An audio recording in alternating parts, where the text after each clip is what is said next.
દિવાળીના તહેવાર પૈકીનો એક તહેવાર એટલે કાળી ચૌદસ। કાળી ચૌદસનું બીજું નામ નરક ચતુર્દશી પણ છે। કાળી ચૌદસને રૂપ ચૌદસ પણ કહે છે। આ દિવસે ભગવાન કૃષ્ણએ નરકાસુર નામના અસુરનો વધ કરીને પ્રજાજનોને તેના ત્રાસમાંથી ઉગાર્યા હતા। આથી નરક ચતુર્દશી પણ કહેવાય છે।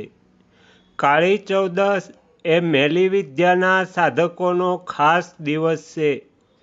તેઓ એમ માને છે કે આજના દિવસે શમશાનમાં સાધના કરવાથી તેમની બધી વિધિઓ પૂર્ણ થાય છે અને તેમની વિદ્યાશક્તિ વધુ મજબૂત થાય છે।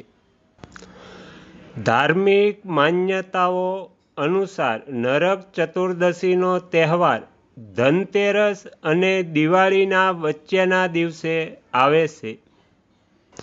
હવે આપણે જાણીશું કે કાળી ચૌદસ કેવી રીતે ઉજવાય છે। તો કાળી ચૌદસ દિવાળીના એક દિવસ પહેલાં ઉજવવામાં આવે છે। નરક ચતુર્દશીને ચોટી દિવાળી તરીકે પણ ઓળખવામાં આવે છે। આ દિવસે લોકો સાંજ પછી પોતાના ઘરમાં દીવો પ્રગટાવે છે અને યમરાજની પૂજા કરવામાં આવે છે। આ દરમિયાન અકાળ મૃત્યુથી બચવા અને સારા સ્વાસ્થ્ય માટે પ્રાર્થના કરવામાં આવે છે। દંતકથા અનુસાર નરકાસુર નામના રાક્ષસે બધા દેવતાઓને હેરાન કરવાનું શરૂ કર્યું। અલૌકિક શક્તિઓને લીધે એની સાથે લડવાનું કોઈના વશમાં નહોતું। નરકાસુરનો ત્રાસ વધી ગયો પછી બધા દેવો ભગવાન કૃષ્ણ પાસે ગયા। બધા દેવતાઓની હાલત જોઈને શ્રી કૃષ્ણ તેમની મદદ કરવા માટે તૈયાર થયા, કારણ કે નરકાસુરને શ્રાપ હતો કે તે સ્ત્રીના હાથે મૃત્યુ પામશે।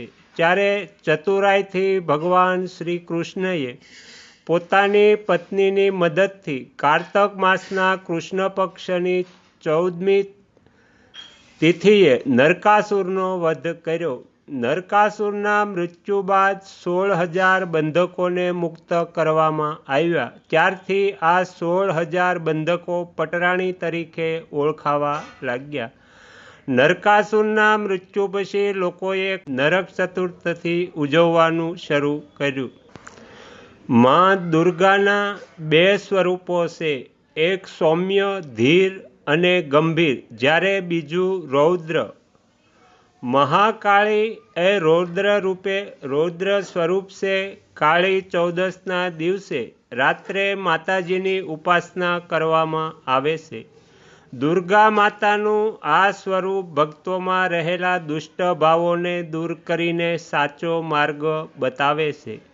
આજના દિવસે ગૃહિણીઓ 4 રસ્તે ગલીના નાકે વડા મૂકીને કકળાટ દૂર કરવાની વિધિ કરે છે, જેની પાછળ એવું કહેવાય છે કે પરિવારમાં જે કંકાસ કે કલેશ વ્યાપી ગયો હોય તે દૂર થાય છે અને કુટુંબમાં શાંતિ થાય છે। કેટલાક લોકો જૂના માટલા અને ઝાડુ પણ 4 રસ્તા પર મૂકી આવે છે। કાળી ચૌદસ સાથે આમ તો અનેક માન્યતાઓ જોડાયેલી છે। આજના દિવસે રાત્રે ઉપવાસ અનેરું મહત્વ છે। કાળી ચૌદસના દિવસે સાંજે સંધ્યાકાળ પછી મૃત્યુના દેવતા યમરાજને દીવો કરવામાં આવે છે, જેને નાની દિવાળી પણ કહે છે। આ પૂજા કે દીપદાન કરવાથી અકાળ મૃત્યુથી મુક્તિ મળે છે। આગળના વિડીયો જોવા માટે આ ચેનલને સબસ્ક્રાઈબ કરો અને જો આ વિડીયો પસંદ આવ્યો હોય તો લાઈક કરો।